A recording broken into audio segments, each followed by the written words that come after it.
Assalamualaikum warahmatullahi wabarakatuh. Kembali lagi bersama saya Nobel Jihadi dari kelas 12 IPS 1. Hari ini saya akan menjelaskan materi bab 1 geografi, yaitu wilayah dan perwilayahan. Berikut ulasannya.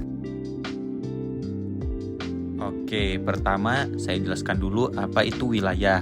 Wilayah adalah bagian atau daerah di permukaan bumi yang dibatasi oleh kenampakan tertentu yang bersifat khusus dan membedakan wilayah tersebut dengan wilayah lainnya.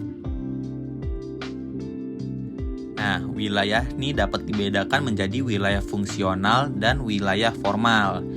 Wilayah fungsional adalah wilayah yang dicirikan oleh adanya kegiatan yang saling berhubungan antara beberapa pusat kegiatan secara fungsional.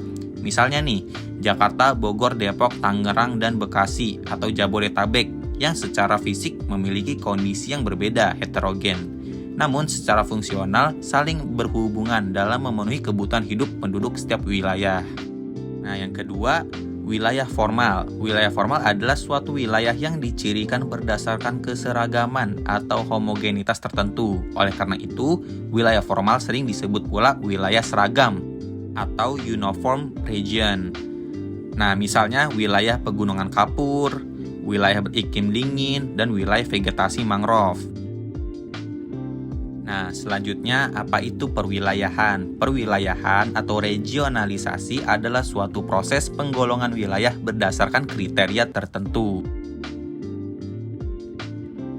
Adapun tujuan perwilayahan yaitu pertama memudahkan koordinasi berbagai program pembangunan pada tiap daerah. Kedua, mensosialisasi berbagai program pembangunan kepada aparatur pemerintah dan masyarakat serta para pengusaha. Dan ketiga, untuk meratakan pembangunan di semua wilayah sehingga bisa mengurangi kesenjangan antara wilayah yang satu dengan wilayah yang lain. Baik, wilayah dapat diklasifikasi menjadi 5. Yang pertama, Resource Frontier Region adalah suatu wilayah baru yang mulai berkembang dan nantinya akan menjadi daerah produktif. Daerah ini biasanya terletak jauh dari core region. Contohnya daerah transmigrasi, kawasan industri, daerah perkebunan, dan sebagainya. Yang kedua, Depressed Region atau daerah tertekan adalah suatu daerah yang mengalami penurunan tingkat ekonominya dan daerahnya sulit untuk berkembang. Daerah ini biasanya tertekan secara sosial dan ekonomi, sehingga cenderung menjadi daerah yang tertinggal dibandingkan dengan daerah lainnya. Yang ketiga, Special Problem Region adalah suatu daerah yang terletak pada lokasi yang khusus dengan karakteristik tertentu. Contohnya daerah perbatasan, daerah cagar purbakala, perumahan militer, dan sebagainya. Kemudian yang keempat yaitu Core Region adalah inti wilayah yang biasanya berupa daerah metropolitan yang terdiri atas 2 atau lebih kota-kota yang berkelompok, contoh kota Jakarta. Dan yang kelima, Development Axis atau poros pembangunan adalah daerah yang menghubungkan 2 atau lebih core region. Biasanya berupa jalur memanjang di koridor transportasi, contoh jalur transportasi yang menghubungkan Yogyakarta, Solo, dan Semarang. Oke, kita masuk ke generalisasi wilayah. Generalisasi wilayah merupakan proses pembagian permukaan bumi tertentu menjadi beberapa bagian.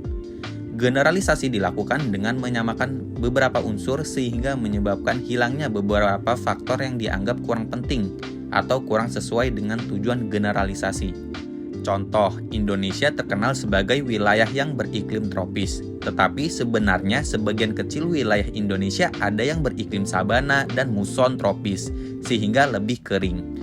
Faktor iklim sabana dan muson tersebut dihilangkan untuk menonjolkan iklim tropis yang lebih dominan di Indonesia atau digeneralisasikan. Baik, sekarang kita masuk ke pusat pertumbuhan wilayah. Apa itu pusat pertumbuhan?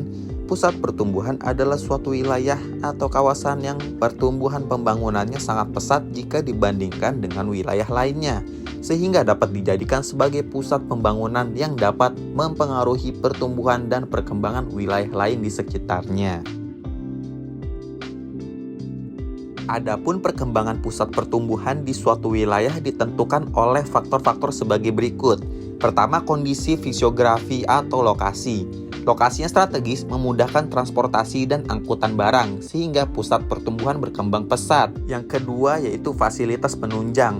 Pusat pertumbuhan akan lebih berkembang apabila didukung oleh fasilitas penunjang yang memadai. Beberapa fasilitas penunjang seperti jalan, jaringan listrik dan telepon, pelabuhan laut dan udara. Yang ketiga, sumber daya alam. Daerah yang mempunyai kekayaan sumber daya alam berpotensi menjadi pusat pertumbuhan. Misalnya, penambangan bahan tambang yang bernilai ekonomi tinggi di suatu wilayah merangsang kegiatan ekonomi, memberikan kesempatan kerja, meningkatkan pendapatan daerah, dan berpengaruh terhadap munculnya kegiatan ekonomi penunjang. Dan yang keempat, sumber daya manusia. Sumber daya manusia sangat berperan dalam pembentukan pusat pertumbuhan di suatu wilayah. Tenaga kerja yang ahli, terampil, andal, capable, dan profesional dibutuhkan untuk mengelola sumber daya alam. Baik, pusat pertumbuhan mempunyai beberapa teori nih. Yang pertama, teori tempat sentral oleh Walter Christoller. Menurutnya, tempat sentral adalah lokasi strategis yang dapat melayani kebutuhan masyarakat. Dalam teori ini, terdapat konsep yang disebut jangkauan atau range, dan ambang atau threshold. Jangkauan adalah jarak yang perlu ditempuh untuk mendapatkan barang kebutuhan pada satu waktu tertentu saja. Sedangkan ambang adalah jumlah minimal penduduk yang diperlukan untuk kelancaran dan keseimbangan suplai barang. Yang kedua yaitu teori kutub pertumbuhan atau growth pole theory oleh Francis Perroux. Teori ini menyatakan bahwa pembangunan sebuah kota atau wilayah merupakan hasil proses dan tidak terjadi secara serentak, melainkan muncul di tempat-tempat tertentu dengan kecepatan dan intensitas yang berbeda. Dalam teori ini dikenal istilah yang berkaitan dengan timbulnya dampak positif atau dampak negatif dari interaksi kutub pertumbuhan dengan daerah sekitarnya. Yang pertama, dampak positif dari kemajuan pembangunan dari pusat pembangunan disebut dengan trickle-down effect. Sedangkan dampak negatif yang dirasakan oleh wilayah pinggirannya disebut dengan backwash polarization. Dan yang ketiga yaitu teori sektoral oleh August Losch. Merupakan kelanjutan dari teori tempat sentral Christoller dengan menggunakan konsep yang sama yaitu ambang dan jangkauan. Dapat disimpulkan bahwa suatu kota akan lebih cepat berkembang bila penduduknya padat dengan wilayah yang luas. Selanjutnya kita masuk ke pembangunan wilayah. Konsep pokok dalam pembangunan adalah berorientasi pada kebutuhan dan keterbatasan. Artinya, pembangunan harus mampu memenuhi kebutuhan masa kini tanpa mengurangi kebutuhan generasi yang akan datang. Adapun tujuan pembangunan bisa dicapai dengan memerhatikan beberapa permasalahan sebagai berikut. Pertama, pengendalian ekosistem dan jenis spesies sebagai sumber daya bagi pembangunan. Kedua, pembangunan industri. Ketiga, mengantisipasi krisis energi sebagai penopang utama industrialisasi. Keempat, pengendalian pertumbuhan penduduk dan kualitas sumber daya manusia. Dan yang kelima, pemeliharaan daya dukung lingkungan. Sekarang kita masuk ke pengembangan wilayah.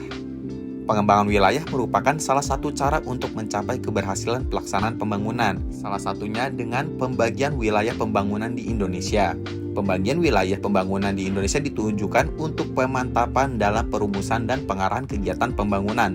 Hal tersebut bertujuan agar pelaksanaan pembangunan bisa berjalan serasi dan seimbang, baik di dalam wilayah pembangunan maupun antar wilayah pembangunan di seluruh Indonesia, seperti pada gambar berikut ini. Baik, sekarang kita masuk ke pengaruh pusat pertumbuhan. Yang pertama ada perkembangan ekonomi.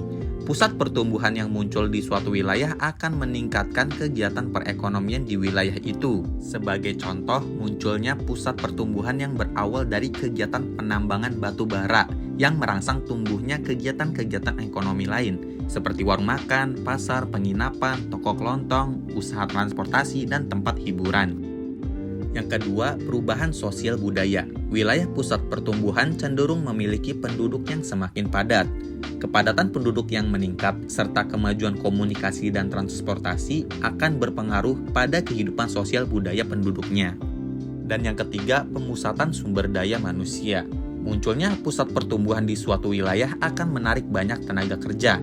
para pekerja dari luar wilayah akan pindah dan menetap di wilayah pusat pertumbuhan, sehingga terjadi pemusatan penduduk atau sumber daya manusia. Sebagai contoh, penambangan batu bara di wilayah Kalimantan memerlukan banyak tenaga kerja dari luar wilayah. Demikian pembahasan kita tentang wilayah dan perwilayahan. Terima kasih.